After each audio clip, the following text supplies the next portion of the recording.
Still hot though, mid to high 80s expected today. But the Fox 5 I-Team's Dana Fell says that this is the best time to talk about winterizing the furnace. Already seems kind of early. No, it's not, because you want to do it before you need it. I'll tell you, you don't want to crank it up. I'm telling you, there's nothing worse. Cranking this thing up in the heat, nothing coming out of that furnace. So let's start with just starting it up. Do a test run.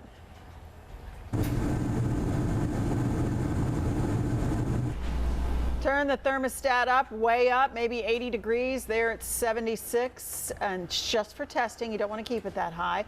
We learned that when we tagged along with Estes Heating and Air Conditioning, the technician there, as he ran a winter furnace checkup for us. Now he's going to show us what you can do yourself. Esley Lara first just listened, as you should too, to make sure it's on. If it works, that's a good start. Let it run, he says, for about 10 minutes to make sure, as he says, there are no hiccups. Then he checks the air filter, something you can do yourself. A dirty air filter means dirty air, and it makes the motor work a lot harder, which means, you guessed it, it costs more to operate. Take a look at those wires. Are they frayed? Are they out of place? Our tech says things can get wonky with wires if you don't stay on top of it. Another very important thing is we look at the heat exchanger, which is where the flames actually go in. We want to make sure they're intact and they have no signs of any rust inside of them. That looks good. Okay, so we got a thumbs up. And what would cause this kind of age, or what would cause this rather? That is age and neglect, he says, like not changing out those filters. And if there is a problem, you might want to call an expert in for that.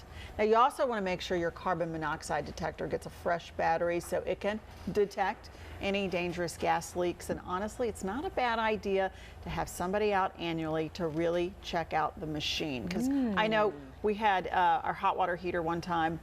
We didn't do that. Next thing you know, it's 1 o'clock in the morning. It's New Year's Eve, and it didn't go well. And it came, and a lot of water came from the ceiling in the middle of the night, and there were words exchanged that I'm sure we would not like to have played back to us. I'm very sure about that. Okay, what I heard from that, he talked about the air filters. So that's obviously really important. The air filter goes a really long way. You got to change it generally every 60 to 90 days. It's something you can do yourself.